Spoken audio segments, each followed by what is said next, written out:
বৈরী আবহাওয়া উপেক্ষা করে শহীদ শরীফ ওসমান বিন হাদী হত্যার বিচারের দাবিতে চতুর্থ দিনের মতো শাহবাগ অবরোধ কর্মসূচি পালন করছেন আপামর জনতা। দর্শক, যেমনটি দেখছেন, ইনকিলাব মঞ্চের আহ্বানে বাংলার যে সকল মানুষেরা রয়েছেন, শহীদ শরীফ ওসমান হাদীর ভক্ত অনুরাগী যেসব মানুষেরা রয়েছেন, তারা কিন্তু টানা চতুর্থ দিনের মতো শাহবাগ অবরোধ করে শহীদ শরীফ ওসমান বিন হাদী হত্যার বিচারের দাবিতে মূলত তারা এখানে বসে আছেন। দর্শক, যদি একটু বলে রাখি, ঢাকার তাপমাত্রা আজ 9 থেকে 15 ডিগ্রির মধ্যে, এবং এই তীব্র ঠান্ডা উপেক্ষা করেও সারা বাংলাদেশ থেকে আগত এবং ঢাকার বিভিন্ন প্রান্ত থেকে আগত যে সকল মানুষেরা রয়েছেন, তারা কিন্তু শহীদ শরীফ ওসমান বিন হাদী হত্যার বিচারের দাবিতে তারা এখানে বসে রয়েছেন।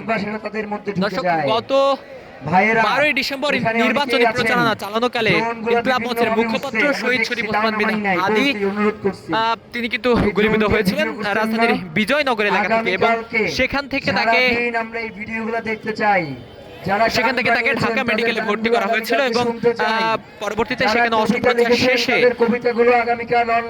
অস্ত্রোপচার শেষে তাকে রাজধানীর এভার কেয়ার হাসপাতালে ভর্তি করা হয়েছিল, এবং সেখান থেকে উন্নত চিকিৎসার জন্য 15 ডিসেম্বর তাকে সিঙ্গাপুরের একটি হাসপাতালে নিয়ে যাওয়া হয়েছিল। সেখানে তিনি চিকিৎসাধীন অবস্থায় 18 ডিসেম্বর তিনি কিন্তু মৃত্যুবরণ করেন। পরবর্তীতে 19 ডিসেম্বর কিন্তু বাংলাদেশে নিয়ে আসা হয়েছিল বাংলাদেশ এয়ারলাইন্সের একটি বাণিজ্যিক বিমানে, এবং পরবর্তীতে 9 ডিসেম্বর কাজী নজরুল ইসলাম এভিনিউয়ে তার জানাজা কিন্তু সম্পন্ন হয়েছিল। এবং আমরা দেখেছি যে শহীদ শরীফ ওসমান বিন হাদীর জানাজায় সারা বাংলাদেশের বিভিন্ন প্রান্ত থেকে শত শত ছাত্র জনতা কিন্তু এসেছিল, এবং সাধারণ মানুষ কিন্তু এসেছিল। শত শত ছাত্র জনতার ভালোবাসায় সিক্ত হয়ে শরীফ ওসমান বিন হাদী গত 20 ডিসেম্বর ঢাকা বিশ্ববিদ্যালয়ের কাজী নজরুল ইসলামের সমাধির পাশে তিনি কিন্তু শায়িত হয়েছিলেন। এবং আমরা দেখেছি শহীদ শরীফ ওসমান বিন হাদী হত্যার হাদীর মৃত্যুর খবর শোনার পরপরই ঢাকা সহ সারা বাংলাদেশ কিন্তু উত্তাল হয়ে পড়েছিল।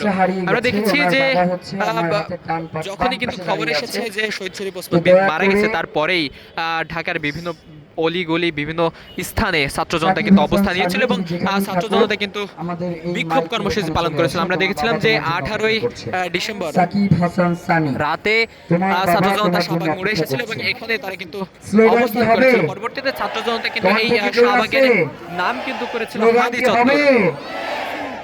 দেখছেন যে এখন স্লোগানে উত্তাল হয়ে রয়েছে শাহবাগ। শহীদ শরীফ ওসমান হাদী আমার প্রেরণা, আমি জুনিয়র হাদী।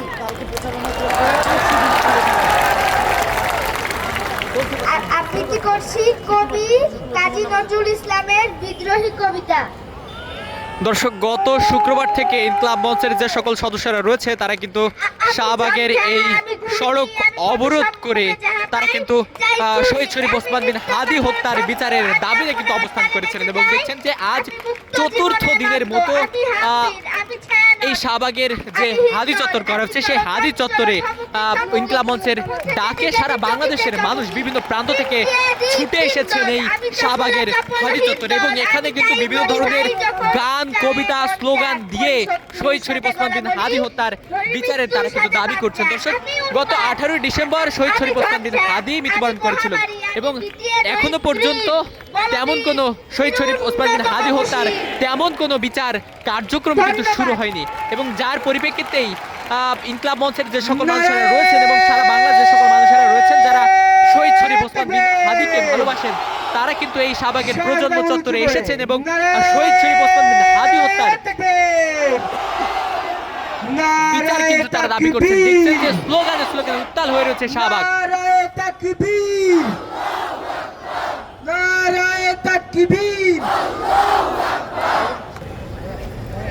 এখানে উপস্থিত সাধারণ মানুষ বিভিন্ন ধরনের স্লোগান, কবিতা, গানের মাধ্যমে শহীদ শরীফ ওসমান বিন হাদী হত্যার বিচার কিন্তু তারা দাবি করছেন। আমি কে, তুমি কে? আমি কে, তুমি কে? আমি কে, তুমি কে? ভারত না বাংলাদেশ? ভারত না বাংলাদেশ? ভারত না বাংলাদেশ? আমরা সবাই হাদী হব, যুগে যাব। We want. We want. We want. We want. We want. We want. We want. We want. We want. We want. We want. We want. We want. We want. খেতে দিব না।